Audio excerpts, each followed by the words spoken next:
Hi friends, আমার চ্যানেলে আপনাদের স্বাগত।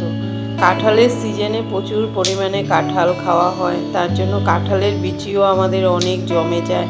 কিন্তু কাঁঠালের বিচি চুচা ছোলানোটা আমাদের জন্য খুব একটা কষ্টকর কাজ হয়ে দাঁড়ায়। তার জন্য আপনাদের খুব সহজভাবে আমি কাঁঠালের চুচা ছোলানোর একটা উপায় দিয়ে দিচ্ছি।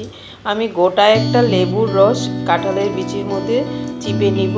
এই দেখুন, আমি এটাকে কেটে নিয়েছি, কেটে উপরের বাকলাটা খুলে নিয়েছি, খুলে কাঁঠালগুলোর বিচিগুলো এরকমভাবে রেখে দিয়েছি। তারপর আমি গোটা একটা লেবু, এরকম পুরাটা লেবুর রস আমি কাঁঠালের বিচির মধ্যে দিয়ে গরম জল দিয়ে দিয়েছি। গরম জল দিয়ে আমি 2 ঘন্টার মতো ঢেকে রেখেছি। তারপর হাত দিয়ে খুব ভালো করে ঘষিয়েই এটার চুচাটা অনেক আধার থেকেও বেশি উঠে যায়। দেখুন, এরকম করে আমি অনেকটা উঠিয়ে নিয়েছি।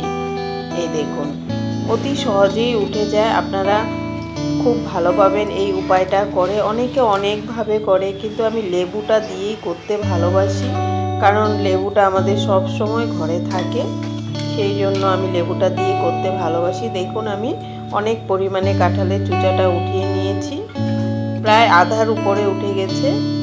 এই দেখুন, এখন আমি একটু ধুয়ে, এই দেখুন আধার উপরে পরিষ্কার হয়ে গেছে। তারপর একটা বোতলের ভিতরে ঢুকিয়ে নিব। বোতলটার ভিতরে আমি কাঁঠাল বিচিগুলো ঢুকাবো।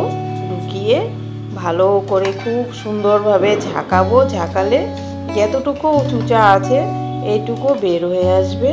এই দেখুন, আমি খুব সুন্দরভাবে কাঁঠালের বিচিগুলো এরকমভাবে ঝাঁকাবো। ঝাঁকালে যতটুকু আছে চুচা এতটুকু বের হয়ে যাবে। কাঁঠালের বিচি না ছুলে খেলে কিন্তু ভালো লাগে না, দেখতেও খুব একটা দেখায় না। সেজন্য চুচাটা ছুলে খেলে আমাদের দেখতেও ভালো লাগে, রান্না করতেও ভালো লাগে, খেতেও ভালো লাগে।